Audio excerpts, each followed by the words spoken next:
As someone who creates videos about healing and growth and self-love, a video that I realized was really necessary but I did not make it earlier is building self-trust. And I've noticed that after we come out of a traumatic phase or basically try to change, the number one problem that we face is self-trust, which is something that really matters when you are on your healing or growth journey. So today we'll be talking about how to cultivate self-trust, tips that help me, and some things that you can do to build self-trust that things become a little bit easier for you. Assalamu alaikum everybody, welcome back to my channel. If you're new here, hi, my name is Nida and I help people get into their self-love, self-development journey through sharing my writings, my experiences and everything in between. So let's get started. Before we actually begin, I would like to give you a small example of the things that break our self-trust. So you remember how you say that you will do something and you promise yourself that you will be doing it no matter what happens. But then due to some reason, sometimes just because of laziness or procrastination, you don't do that thing. That is exactly when your self-trust gets broken and we don't even notice it. Honestly, according to my experience, it's not even the big things that break our trust. But I would like to clarify, not all big things, but usually it is the small things. It's more like a pattern. You keep repeating that thing and then you reach a point where you cannot trust yourself at all. And once that happens, even though you tell yourself something and you try to become better, somehow your body and mind are not responding in a way that you would like them to respond in. So here are some of the things that help me build my self-trust back that you can do too. First of all, you need to realize that in order to build self-trust, you need to reconnect with the version of yourself that was not breaking your trust. Now, it can be anything, maybe before you started lying to yourself, before you started choosing things that you know you should not, or doing things that are not true to yourself, maybe being around people that you do not feel aligned with anymore, or basically just doing anything or getting involved in any kind of activity or situation that you know is not good for you. But reconnecting with yourself is also a whole another topic to talk about. I've already made a video about it. Wanna watch it? The link is in the description. So the first and the most important thing that you can do to build self-trust is to understand and acknowledge that right now you're having a hard time trusting yourself. Sometimes when we are in denial about something, that thing does not become better, it actually gets worse. And in order to improve something or take a solution for a problem, we need to first address the problem itself. So right now, if you are in a phase where you cannot trust yourself, where you are extremely scared every time you have to make a decision, admit that you don't trust yourself. There can be numerous reasons why you don't trust yourself. Most important thing is to actually acknowledge it and be gentle with yourself. It is okay if you have broken your trust sometimes. What matters is that now you're trying to get back to yourself and now you're trying to cultivate self-trust and reconnect with yourself and basically trying to grow. Trust me, it's okay. It happens with a lot of us. Don't let this thing make you so upset that you almost give up on yourself. So admit it and acknowledge that, okay, I might have done something in the past that led me to this situation that I am in right now. But now the only way is to move forward and to not beat myself up for the things that I did because maybe I was not wise enough back then. And yes, acknowledgement is a hard thing to do. Sometimes you're not brave enough to admit it to ourselves. Sometimes we just try to deny it for as long as we can, till the time that we have no choice but to finally accept it. But honestly, according to me, this is a step that is non-negotiable when you're trying to build self-trust. The second thing that you're supposed to do is, as I mentioned before, that our self-trust breaks because of the small things. So from now on, keep the small promises that you make to yourself. For example, if you said to yourself that I would study for like 2 hours or something, don't just get up after 1 hour. Actually do it. If you said that I'll be eating healthy, do it. If you said I'll be waking up early or I'll be doing my work on time or whatever it is, do it. These small things matter more than the big things because the big things happens like once in a while, but the small things happen constantly and are a part of our daily life. Keeping the small promises makes your mind and body know that okay, we're doing what we said that we will do. And ultimately, when you get good at keeping the small promises, you know that you will be able to keep the big ones too. No matter how scary they are, no matter how difficult it is to keep them, but you know that you will do it. Also, when you keep a promise, always acknowledge that thing. Always say that I said that I will be waking up early today and I did. Praise yourself for doing these things. Appreciate yourself for doing these things because you finally did something that you said you would And in the past, maybe you were breaking the promises, but now you're keeping it. So you sure deserve an appreciation for that. You can even try writing them down. Next time when you're drowning in self-doubt and you're saying, oh, I just cannot keep a promise, you can literally go back and look at that list. The thing that you can do is to notice how your body feels when you say yes or no to something. And I think this really applies to like women's intuition, because sometimes our body knows what is right for us, even though when we are in complete denial, or even though when we don't accept it or we don't realize it yet. So when you are trying to make a decision, see how it feels in your body. Like, do you feel happy, calm, light when you say yes to something? Do you feel uneasy, uncomfortable when you say yes to that particular thing?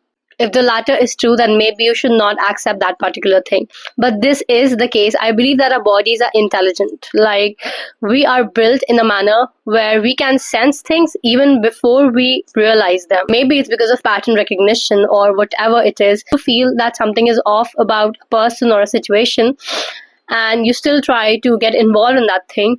That is the time when you're breaking your self-trust, because you know that it is not good for you and that you shouldn't be there or be with that person.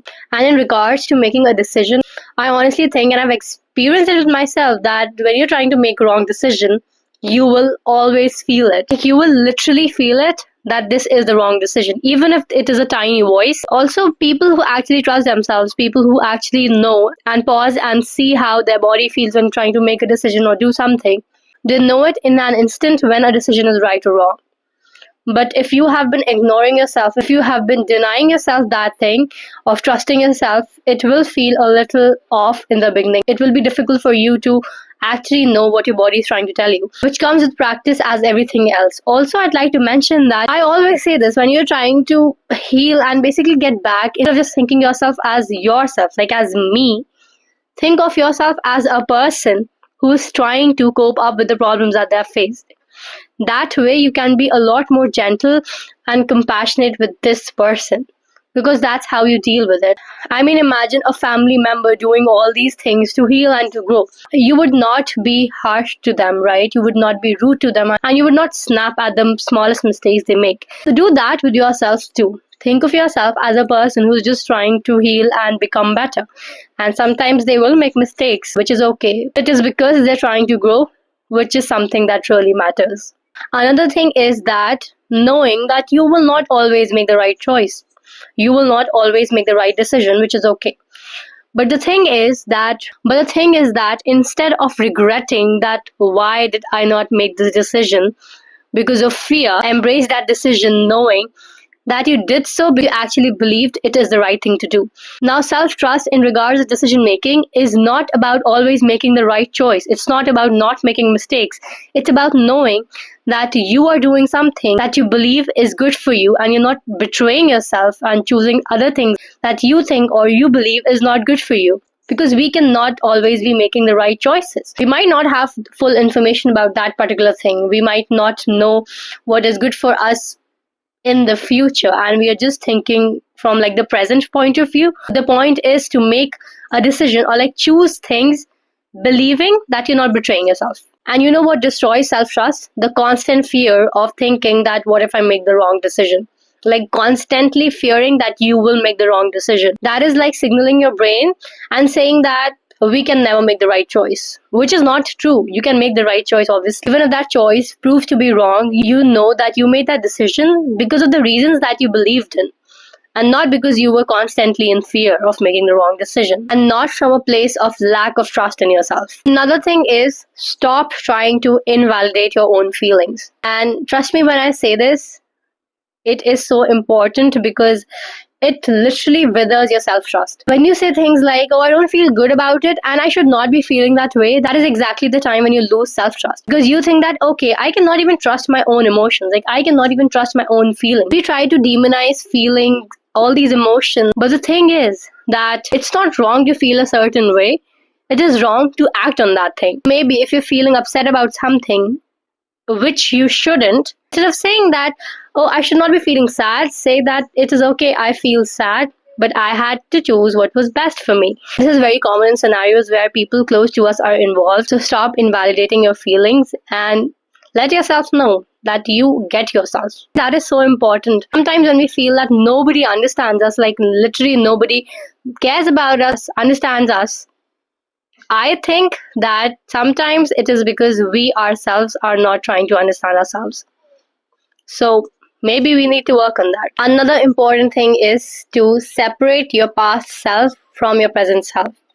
Now, when I say this, it's not just about separating the person you were in the past who made all the wrong decisions. I'm also telling you to separate that person in a way where you can also acknowledge the right things that they did. Sometimes we're scared about the future, or like we don't trust ourselves with the future because we are angry at our past selves.